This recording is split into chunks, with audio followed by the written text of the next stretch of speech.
right, spring auctions, art auctions I'm talking about. Well, they are the talk of the town here in New York City. The old masters, of course, have been in the headlines from Claude Monet to Maurice de Vlaminck. Well, we went behind the scenes at Christie's to meet with some new so-called masters who are changing the landscape of the art industry. 1,000,004, 1,500,000, 4,200,000, 500,000. Thank you, sir. For you, sir, again. Thank you. 844. I think that there is a common perception across auction houses all across the board that it's a very antiquated business. Sarah Friedlander is an associate vice president in the post-war and contemporary department at Christie's. In the art world, she may be considered young at 28, but her age is something that she says works to her advantage. With more and more people collecting in the market than ever before, there is an increased level of younger people coming in. And that's really where I come in to be able to work one-on-one with those clients who might be intimidated by some of the more senior people in the department. One of her favorite pieces is this self-portrait by artist Cindy Sherman, estimated to sell for $1.5 to $2 million. This is a centerfold she did from 1981. Koji Inoue, another rising star at Christie's, took a brief detour on Wall Street before joining the team. Well, I came to Christie's in 2008, but before that I worked for Solomon Smith Barney. People thought I was a little bit crazy to jump out, but what I really wanted to do was do something that's sustainable.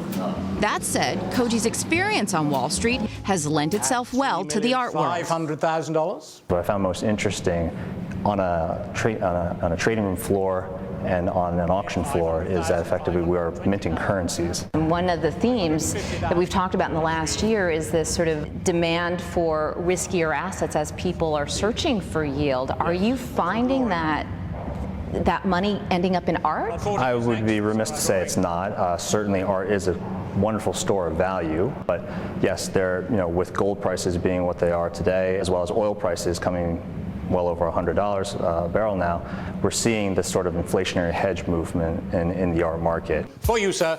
Thank you. 1,800,000, 844. Brooke Lampley is another one of the younger faces here at Christie's. Since arriving, she's seen both the boom and bust parts of the art market cycle.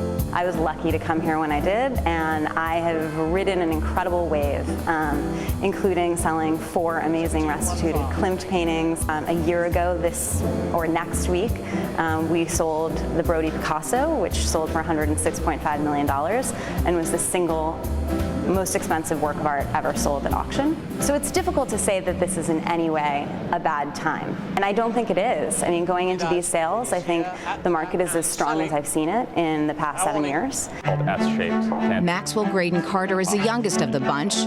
One big difference he sees in today's art market: technology. In years past, if you wanted to get a colleague in London to price a picture for you, you'd have to send a tranny, a transparency of the work, overseas. It would take a week to get there. It would probably get to the office, several days after that and come all the way back. Now you can contact specialists, your colleagues across the pond in an email. You can send images, online. It's a much more global team now. And 1,300,000 here. You're out and selling this side, all done for 1,300,000. All right, the Cindy Sherman piece that was mentioned in that package you heard Sarah Friedlander discussing, it actually sold last night. Here you can see it right here. It sold last night at Christie's contemporary art sale, and the price tag of $3.9 million. It blew away its highest pre-sale estimate. The work fetched the highest price, by the way, for a photograph ever.